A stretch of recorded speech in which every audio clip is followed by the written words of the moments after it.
On April 15th, 1892, in the city of Haarlem, within the Netherlands, Cornelia Arnolda Johanna ten Boom was born. Known as Corrie all of her life, she was the youngest child with two sisters, Betsy and Noelle, and one brother, William. Their father, Casper, was a jeweler and watchmaker. She was named after her mother, Cornelia. Soon after her birth, Casper ten Boom, her father, inherited the family watch shop at 19. The family of 6 and their 3 aunts occupied the very small living quarters above the watch shop. While she was often teased about being the youngest and always wanted her family to have more children, she was raised by a caring family that taught her great morals and virtues. From a very young age, she had a heart for the disabled.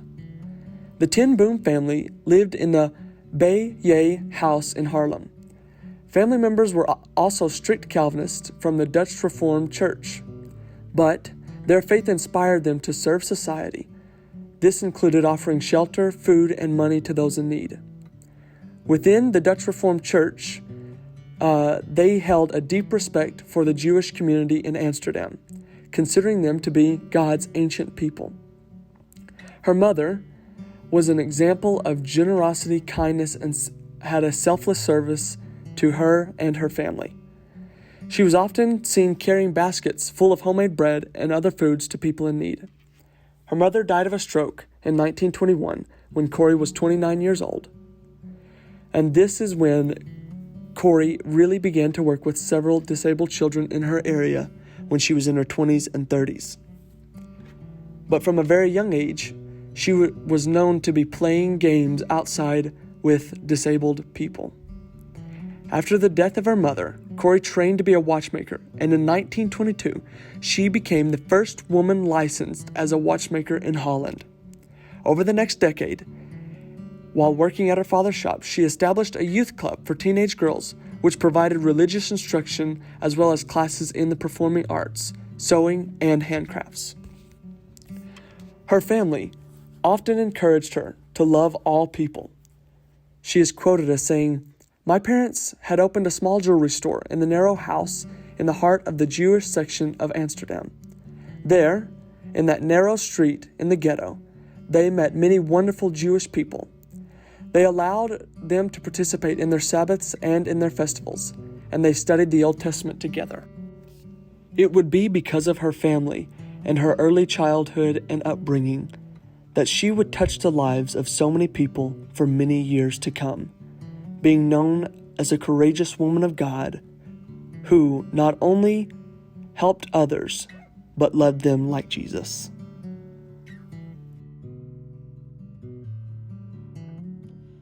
As World War II had started, Holland had declared neutrality. However, as the war began to pick up steam, Hitler began invading multiple countries, with Denmark and Norway being some of the first.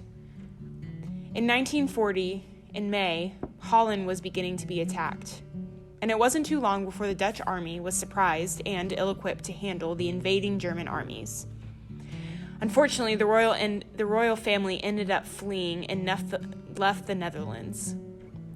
Days after the invasion, the Dutch were forced to surrender, and Germany took occupation in Holland.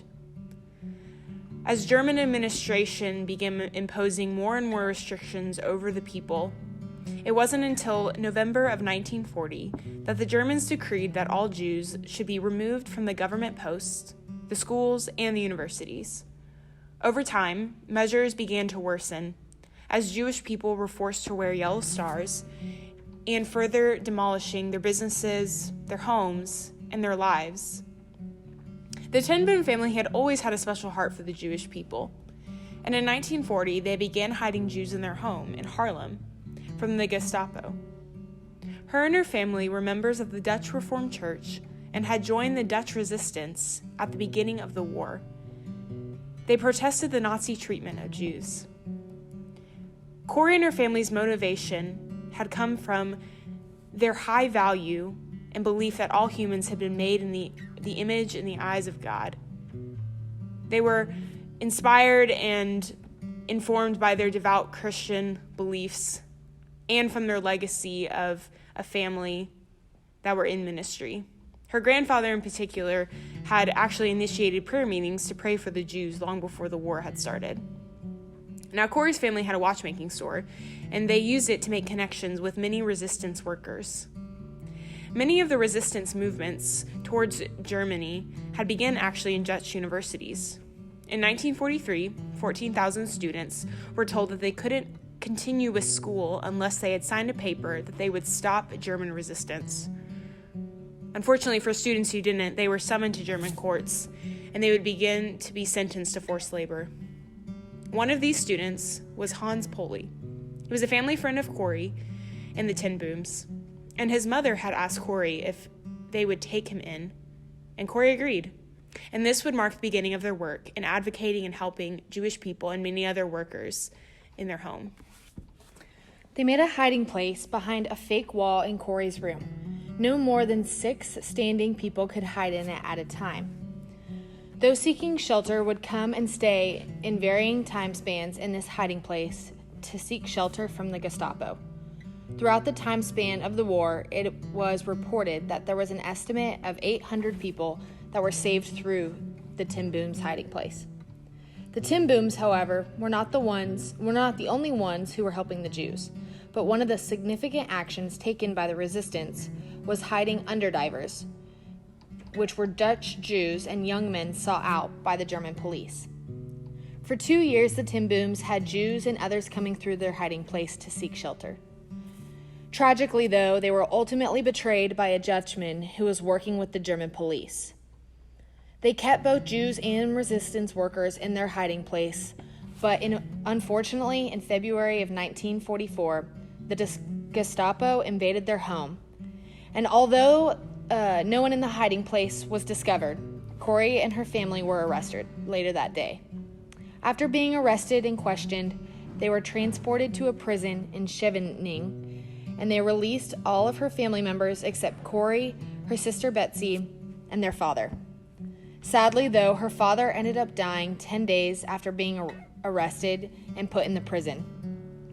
Corrie and her sister didn't find out until 2 months later. Corrie and her sister remained at Scheveningen until June of 1944, where they got taken to an internment camp in Vaud.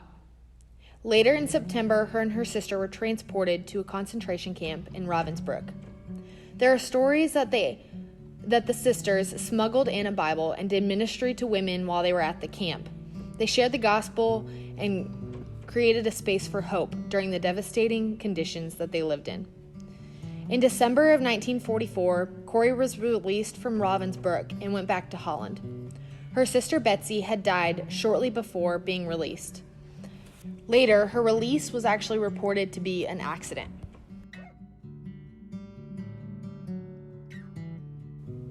After Corrie was released, she took trains, hid in food trucks due to the travel ban, and even took a limousine to get back to the surviving members of her family in Holland. In her book, The Hiding Place, she described herself not even allowing the limousine to stop before she ran out to hug her sister, Nolly. As she settled back into home, she struggled to adjust to how different it felt without her father and Betsy. She filled Bea again, opened its doors to those in need, and attempted to get back to work at the watch shop. But she found herself restless and looking for something or someone, although she couldn't figure it out. After a particularly jarring incident in which Corrie accidentally called Rolf, the Haarlem police chief that was secretly part of the resistance, by name in front of other German soldiers, she felt that she was no longer called to the same work. Maybe God had taken away the gift she needed for the resistance so that she could put her attention elsewhere. And then she understood. What she had been looking for was Betsy. Home felt incomplete without her. And she finally remembered what Betsy had told her in imprisonment. They had to tell others what they knew, what they learned. Corrie began to speak that week. She spoke at churches and meetings, and her material always included the vision her sister Betsy had of a home in Holland where those who had been hurt could learn to live again, unafraid. After one of these meetings, Mrs. Bierns de Haan approached Corrie and shared that she felt called to open her home to see Betsy's vision come true. Amazingly, every aspect of the appearance of her home, Bloemendaal, was exactly as Betsy had described in her vision. Corrie spoke in 64 countries from 1944 to 1977. She spoke as an evangelist, always sharing the good news of Jesus and how he can turn loss into glory, as a social critic, and as an advocate for reconciliation. In Munich, while Corrie was speaking at a church service, she came face to face with a Ravensbrück soldier, the man who stood guard at the shower room door. He approached her, grateful for her message, grateful that Jesus had washed his sins away.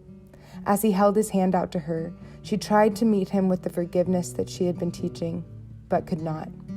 In that moment, she asked God to intercede and gift her the forgiveness she did not have.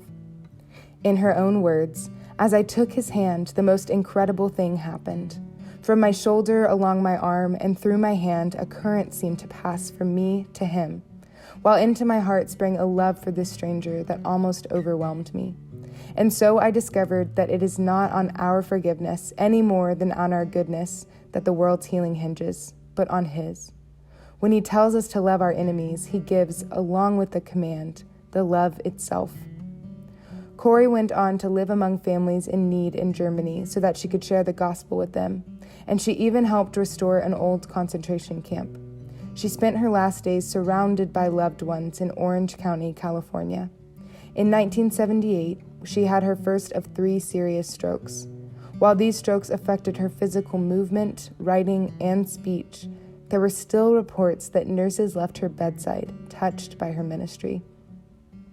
Corrie finally passed away on her 91st birthday, April 15th, 1983.